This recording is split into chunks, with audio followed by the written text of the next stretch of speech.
കഥ നടക്കുന്നത് 2015 മിയാമിയിലുള്ള ഒരു കോടതി മുറിയിലാണ്. ജഡ്ജിന്റെ കസേരയിൽ മിൻഡി ഗ്ലേസർ ഇരിക്കുന്നുണ്ട്.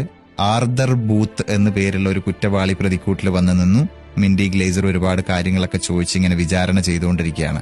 മോഷണം, പിടിച്ചുപറി, പോലീസിനെ ആക്രമിക്കുക, ഇങ്ങനെ ഒരുപാട് കേസുകളുണ്ട്. പക്ഷെ ഈ വിചാരണ ചെയ്തുകൊണ്ടിരിക്കുന്ന സമയത്ത് മിൻഡി ഗ്ലേസർക്ക് ഈ കുറ്റവാളിയെ ഭയങ്കര പരിചയം തോന്നുന്നു. അവന്റെ ഒരു നിൽപ്പും ഭാവവും എല്ലാം എവിടെയോ പരിചയമുള്ളതുപോലെ തോന്നി. അങ്ങനെ വിചാരണയൊക്കെ കഴിഞ്ഞതിന് ശേഷം കോടതി മുറിക്കകത്ത് നിന്ന് തന്നെ ചോദിച്ചു ഏത് സ്കൂളിലാണ് പഠിച്ചതെന്ന്. ആർതർ ബൂത്ത് താൻ പഠിച്ച സ്കൂളിന്റെ പേര് പറഞ്ഞു. അത് ഈ ജഡ്ജായ മിൻഡി ഗ്ലേസർ പഠിച്ച അതേ മിഡിൽ സ്കൂളിന്റെ പേരായിരുന്നു. ഒരേ ക്ലാസ് റൂമിൽ പഠിച്ച ക്ലാസ്മേറ്റ്സ് ആണ് അവരെന്ന് അവര് രണ്ടുപേരും തിരിച്ചറിഞ്ഞു.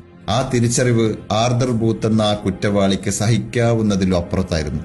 ആ മനുഷ്യൻ കോടതി മുറിക്കകത്ത് നിന്ന് പൊട്ടിക്കരഞ്ഞു. തന്റെ ബാല്യകാല സുഹൃത്തിനെ രക്ഷിക്കണോ അതോ നിയമം അനുശാസിക്കുന്ന ഏറ്റവും വലിയ ശിക്ഷ വാങ്ങിച്ചു കൊടുക്കണം?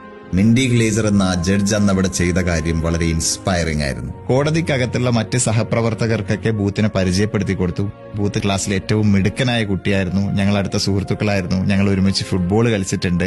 പക്ഷെ ഇപ്പൊ ഇങ്ങനെ ഒരു സാഹചര്യത്തിൽ ബൂത്തിനെ കാണേണ്ടി വന്നതിൽ ഭയങ്കര വിഷമമുണ്ടെന്ന് കൂടി മിൻഡി ഗ്ലേസർ പറഞ്ഞു. ഇതുകൂടി കേട്ടപ്പോ സങ്കടം സഹിക്കാനാവാതെ ആർതർ ബൂത്ത് ആ കോടതി മുറിക്കകത്ത് നിന്ന് പൊട്ടിക്കരഞ്ഞു.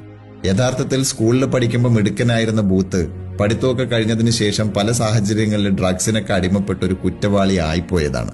അങ്ങനെ $40,000 ബോണ്ടിൽ ബൂത്തിന് ജാമ്യം അനുവദിച്ചു. ഒപ്പം 10 മാസത്തെ ജയിൽ ശിക്ഷയ്ക്കും വിധിച്ചു. പക്ഷെ ഈ 10 മാസത്തെ ജയിൽ ശിക്ഷ കഴിഞ്ഞ് ഇറങ്ങുമ്പോൾ മിൻഡി ഗ്ലേസറിന്റെ തന്നെ നിർദ്ദേശപ്രകാരം ഒരു ഡ്രഗ് ട്രീറ്റ്മെന്റിനും ബൂത്തിനെ പറഞ്ഞയച്ചു. ആൻഡ് ഈ ഡ്രഗ് ട്രീറ്റ്മെന്റ് കഴിഞ്ഞ് ഹോസ്പിറ്റലിൽ നിന്ന് ബൂത്ത് പുറത്തിറങ്ങുന്ന ദിവസം അവിടെ മിൻഡി ഗ്ലേസർ ഉണ്ടായിരുന്നു. കൂടെ വേറൊരാളും കൂടി ഉണ്ടായിരുന്നു, ബൂത്തിനോട് പിണങ്ങിപ്പോയ ഭാര്യ.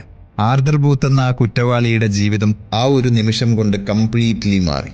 ഒരു ജഡ്ജ് വിചാരിച്ചാൽ ഒരു കുറ്റവാളിയുടെ ജീവിതത്തിൽ മാറ്റം ഉണ്ടാക്കാൻ പറ്റില്ലായിരിക്കും. പക്ഷേ ഒരു സുഹൃത്ത് വിചാരിച്ചാൽ തീർച്ചയായും ഒരാളുടെ ജീവിതം മാറ്റിമറിക്കാം.